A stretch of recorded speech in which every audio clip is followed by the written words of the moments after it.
Let's go.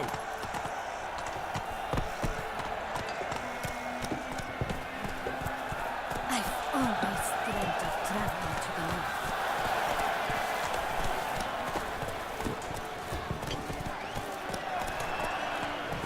Ew, stinky.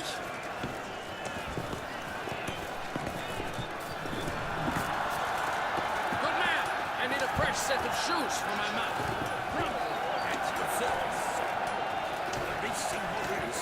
Good ways about it.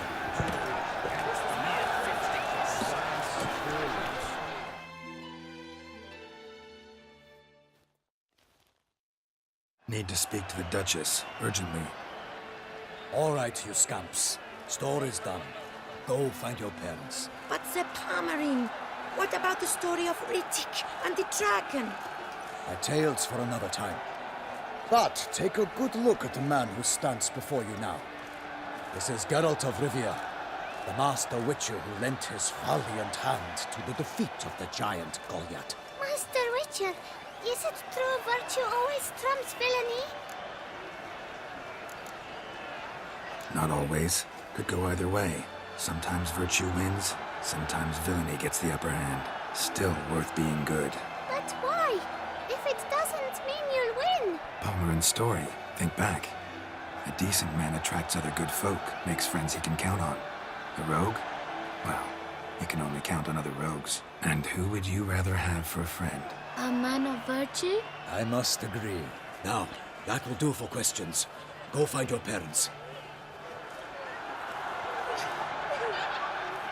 Her Enlightened Highness has doubtless arrived at the tourney grounds to watch the battle in the arena. If we hurry, we'll be in time to speak with her before the spectacle begins. Lead the way.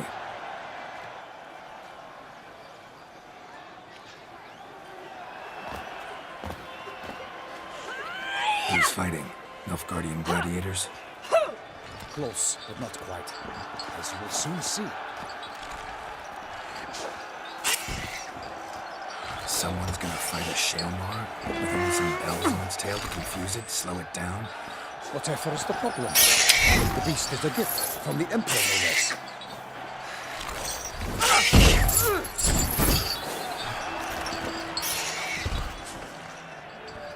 This is dangerous. Bells on its tail aren't enough. I saw a spectacle of the sort at the arena in Nuremberg. There, a knight defeated a Shaelmaar with bells on its tail. Might have gotten lucky. Shaelmaar might have been lame. Who knows? Only a Witcher has a real chance against a healthy Shaelmaar. And that's not even every Witcher. Besides which, releasing a monster that dangerous in front of a crowd, plain irresponsible.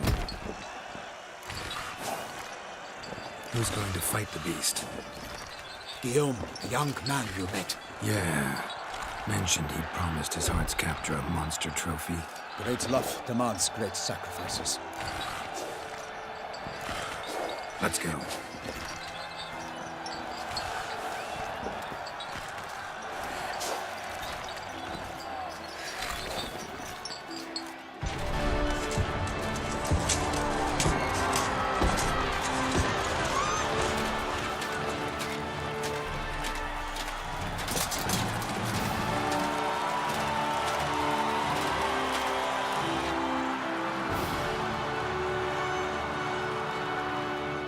I dedicate my imminent victory to fair Lady Vivian.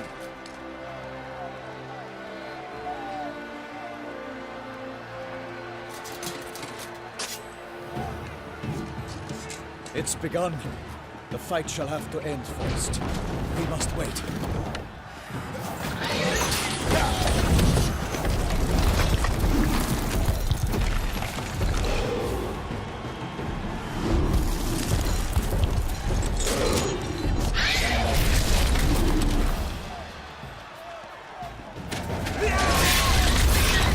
Got a bad feeling about this.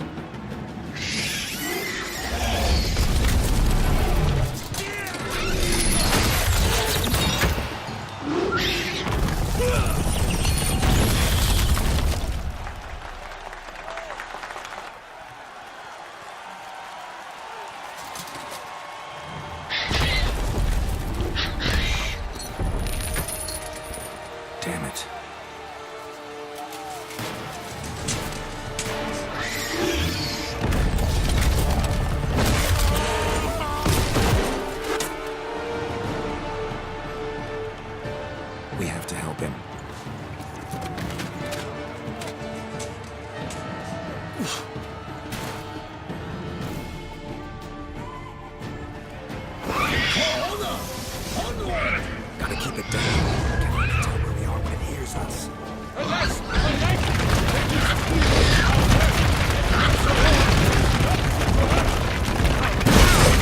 In one mighty pound, to give fight to the beast, strength and pound!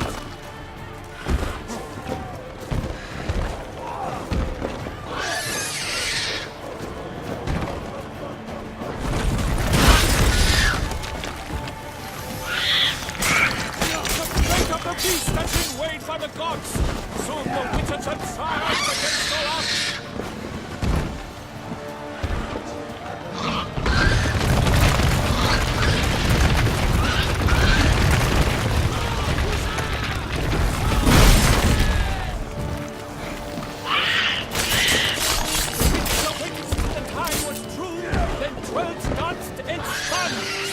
Monster right through!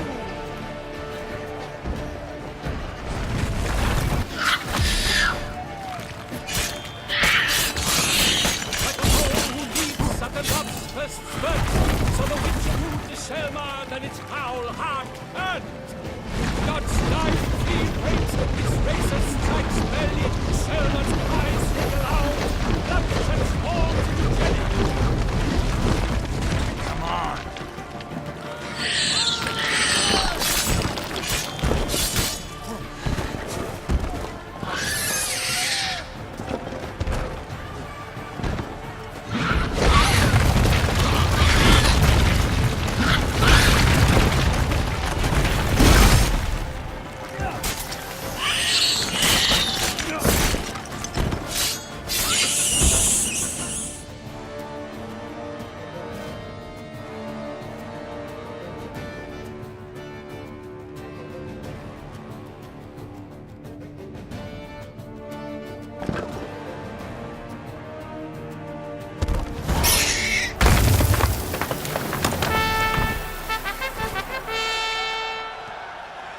The Shaelmaar lies defeated by Geralt of Rivia, master of the witchering trade. Behold, as the last gasps of life seep from the beast.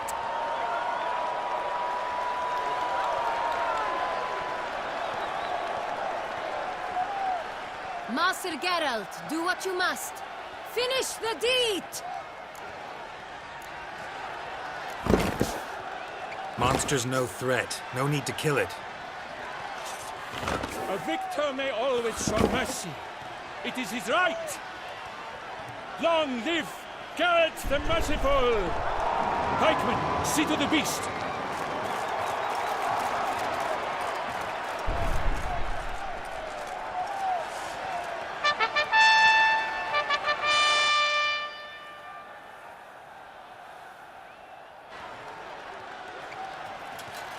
Guillaume. The lad came damned close to dying. I'm fine. Not hurt at all. Vivian? Smile as befits a hero and keep silent. Speech clearly pains you. She approaches.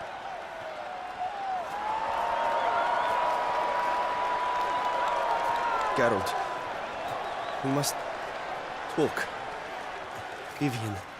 You shall talk later, in the medic's tent. Geralt, magnificent, breathtaking. Your Grace. We knew that to summon you was a brilliant idea. We are delighted, ravished to have struck upon it. And I'm truly, honored. See to our young hero. Hop, hop. For we must make off with Geralt. We should talk. We had been long awaiting your arrival. Had nearly lost hope.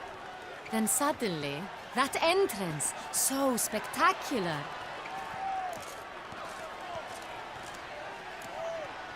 Your Grace. Shaelmaars are dangerous creatures, even to knights in full-plate armor. Nonsense. In Toussaint, knights have battled beasts for mere glory since time immemorial.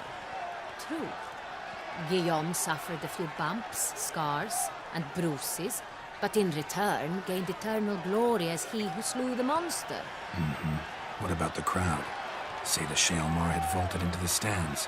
Would have been a massacre. Geralt, though we value your fortuitous intervention in the arena, we would remind you your services have been retained.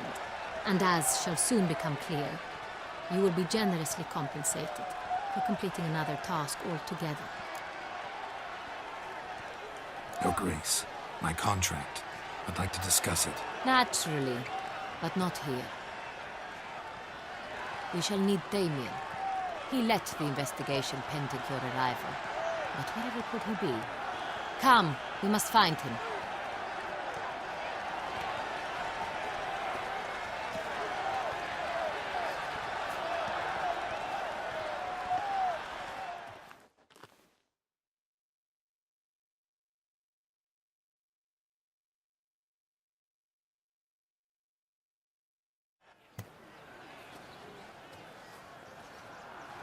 Tell us, have you come alone? Or did Viscount Julian accompany you? Wish to see Dandelion, Your Grace? Yes. I mean, no. Yes. But solely to tell him we regret. Yes, deeply regret rescinding the death sentence we so justly handed down upon him. If we could turn back time, we would make certain he sat in a tower till he rotted. No, we would ensure he was broken on the wheel, then drawn, hanged, and quartered.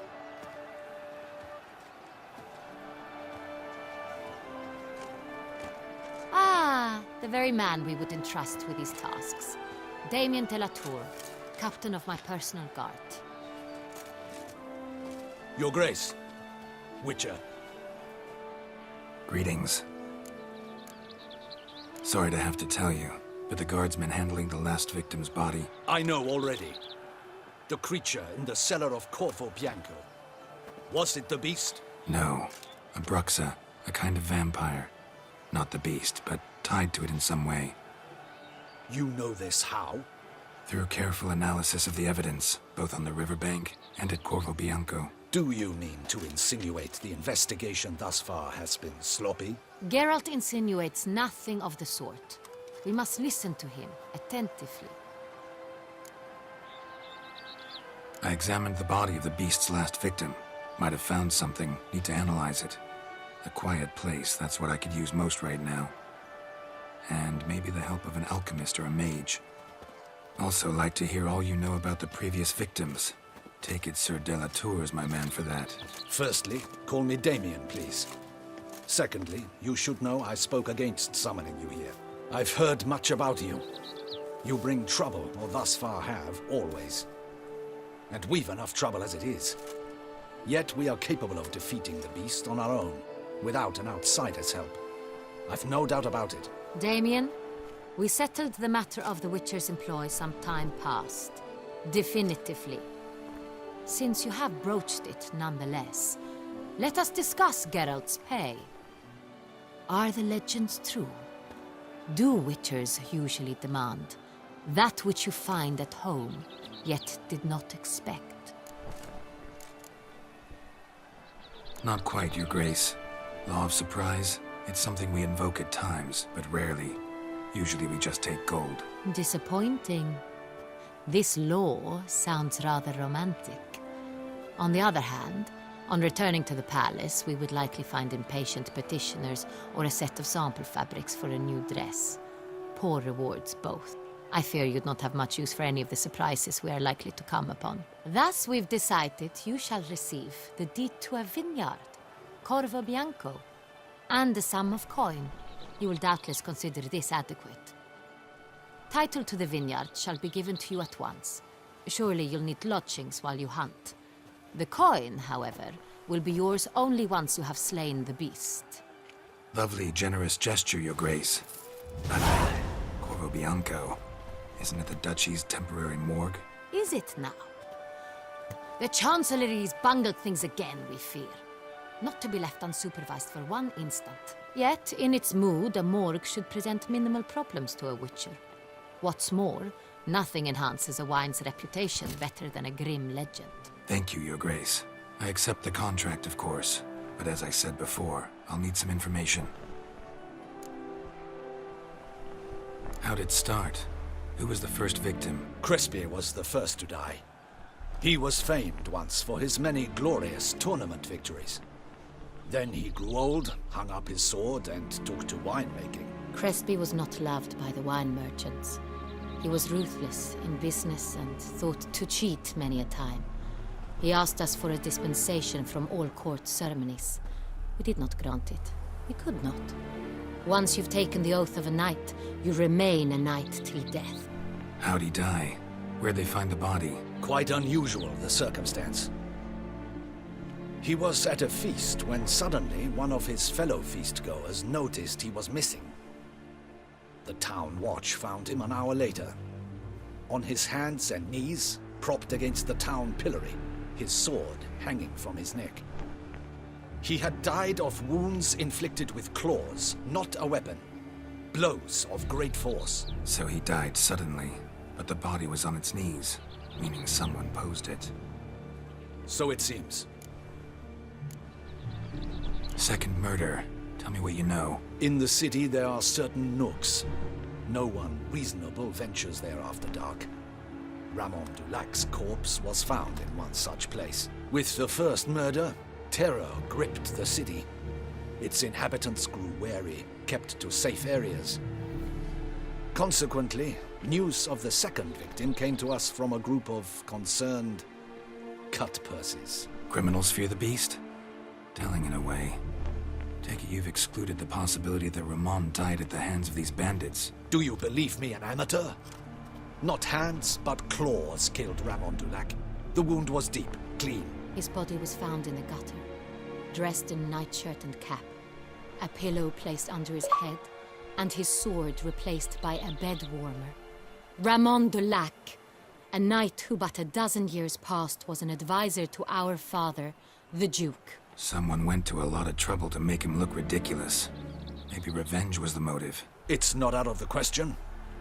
Dulac had shady dealings with the criminal underworld, but no one ever came forth with concrete proof of any misdoings. So, first two victims were knights, best years behind them. The same could be said of the third. Sir Delacroix was wont to claim that in modern times knights face new challenges, enterprise being the latest addition to the chivalric virtues. He made a veritable fortune in the grain trade. Palmerin even nicknamed him Sir de la Stinchi. Found a coin pouch on his body. Contained florins dating from various times, hailing from different provinces of the Empire. Delacroix loved coin, true, but had no patience for numismatics. Lots of similarities between the victims. All the bodies were found in strange places under extraordinary circumstances. Seems the murderer, whoever or whatever it is, has some meaning to convey. These were honorable men. We are horrified by the disdain, the disrespect with which they were treated. These were knights of Toussaint. Blast it. Might be the point. From what you say, none was a model of virtue. Ever considered that's what the beast's trying to draw attention to? All the murdered men were knights who swore fealty to the 5 chivalric virtues. And even if the... Knights of Toussaint swear fealty to what virtues exactly? Honor, wisdom, generosity, valor, and compassion. 5 virtues. Why are they so important to your knights? Strange question. Your Grace, forgive me. I'm a foreigner trying to understand another land's customs. You are forgiven. According to legend, the virtues we cultivate were bestowed upon us by the Lady of the Lake. How we truly came to espouse them, none remember. In Toussaint, we believe men of low birth should be simple-hearted and obedient. We expect much more, however, of our knights. They are to be soldiers and courtiers, lords and servants. Thus, the need for clear moral guidelines. At the time of his dubbing, a knight vows to demonstrate throughout his life honor, wisdom, generosity, valor, and compassion. 5 virtues. Why are they so important to your knights? Strange question. Your Grace, forgive me. I'm a foreigner trying to understand another land's customs. You are forgiven. According to legend, the virtues we cultivate were bestowed upon us by the Lady of the Lake. How we truly came to espouse them, none remember. In Toussaint, we believe men of low birth should be simple-hearted and obedient. We expect much more, however, of our knights. They are to be soldiers and courtiers, lords and servants. Thus, the need for clear moral guidelines. At the time of his dubbing, a knight vows to demonstrate throughout his life Honor, wisdom, generosity, valor, and compassion. Beast seems to be pointing up moral decay, denouncing it. Victims were all humiliated. Might have been murdered to emphasize their lack of specific chivalric virtues. Honor compromised by the pillory. Wisdom by ridicule. Generosity by a coin pouch shoved down a throat. It seems to fit, true, though not perfectly. Can't discount the theory if it's on the lips of everyone in town. Say our reasoning's right.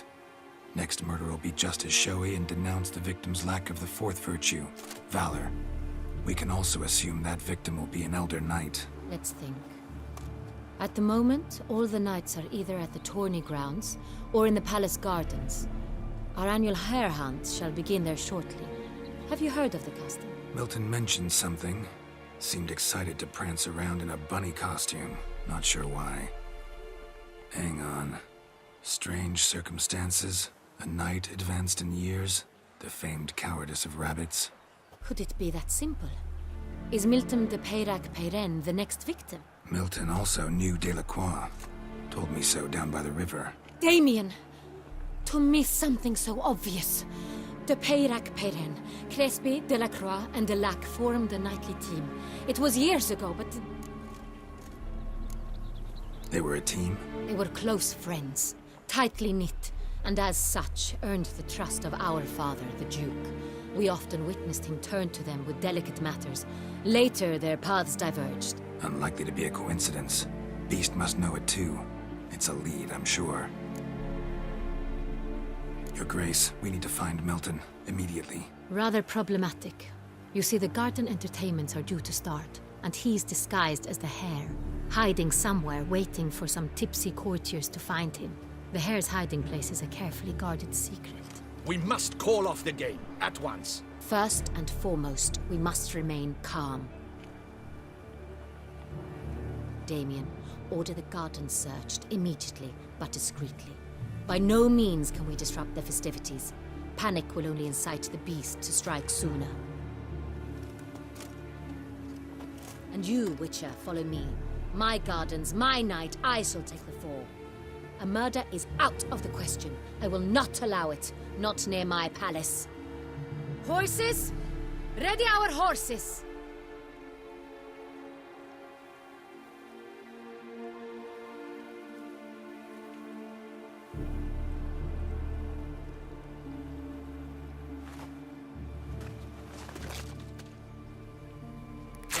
Your Grace!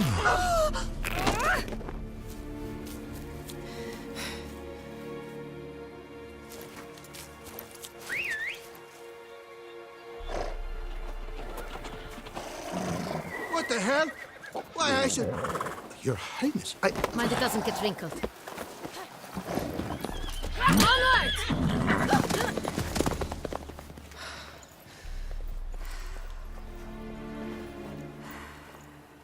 Hey! That is silk!